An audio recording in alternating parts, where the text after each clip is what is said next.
Working for you. 27 News starts now. Tonight, wildfires erupting, power poles slammed to the ground, and clouds of dust smothering roads across Kansas, all making the air quality abysmal.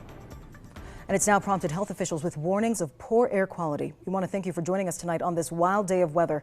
I'm Rebecca Chung. All day, insanely strong winds and fires blowing across northeast Kansas.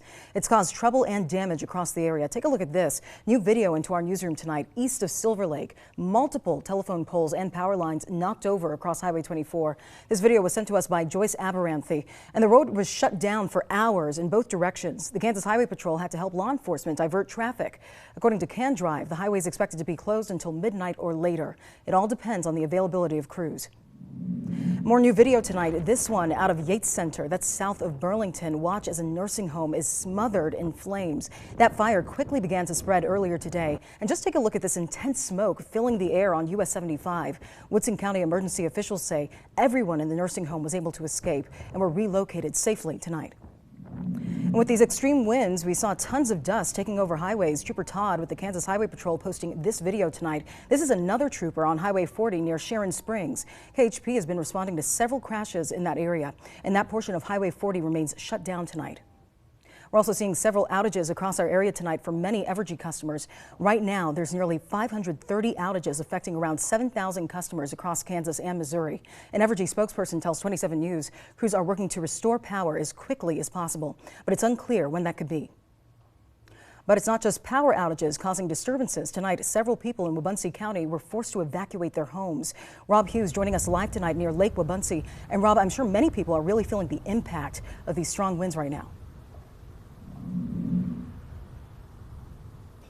Well, Rebecca, good evening. You can see behind me here, we still have a police, firefighter, and first responder presence at the entrance of Lake Wabaunsee, where for hours firefighters were defending this lakefront community. I want to show you some video from a little bit earlier today. We have been on this scene for hours as dozens of people who were evacuated anxiously waited in this parking lot right across from the entrance to their community, not knowing if they were going to have homes to go back to. But thankfully, no homes were damaged in all of this, and also no property was damaged. We talked to several residents. We talked to one resident, Harold, who had lived here for decades. He had never been evacuated before, he tells me, and here's what he had to say about this whole experience.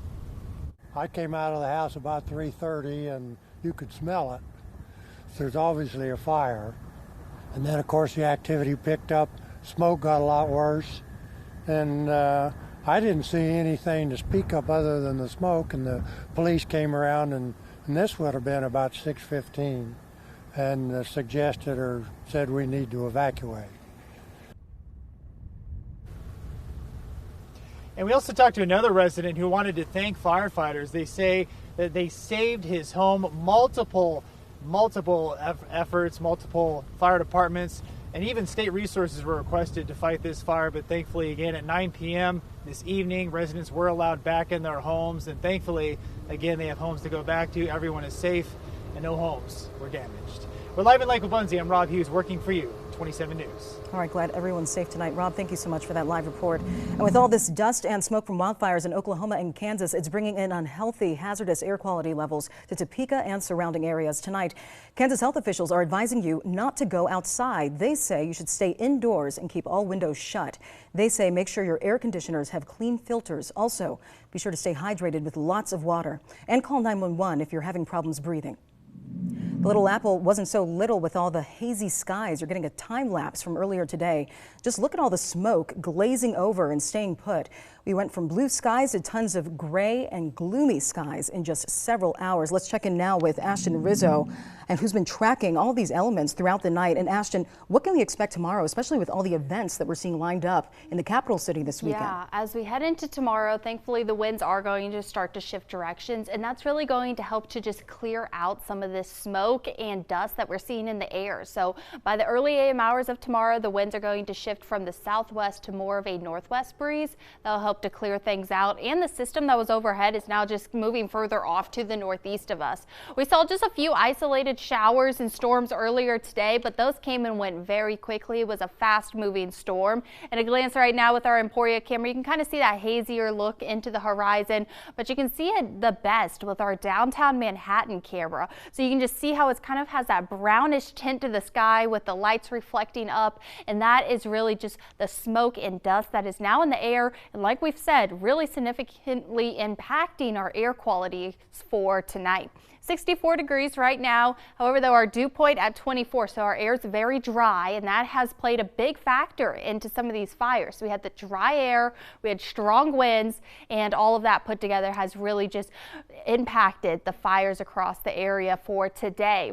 However, though, winds right now are still from the southwest, a 20-mile-per-hour wind speed in South Topeka, 18 for Emporia, a little bit lighter winds further towards the west right now. As we head into tonight, winds start to shift directions, and then we fall back down into the 40s. Looking mostly cloudy to start off the day tomorrow, and then like I said, the winds shift directions more so from the northwest. That's going to help move this dust out, and then it is going to be a bit cooler. So if you're heading out to the parade, lower to middle 50s, so grab that jacket for tomorrow. We'll take a closer look at our extended forecast coming up. Grass fires also broke out across Shawnee County this afternoon. Roads were temporarily closed down southwest of Topeka due to a large grass fire. Part of Crawford Road and 33rd Street were closed for several hours, but are now back open. And 27 News is working for you to keep you informed with all the latest updates from these fire and wind hazards. You can get all the latest breaking news alerts by downloading the free 27 News mobile app.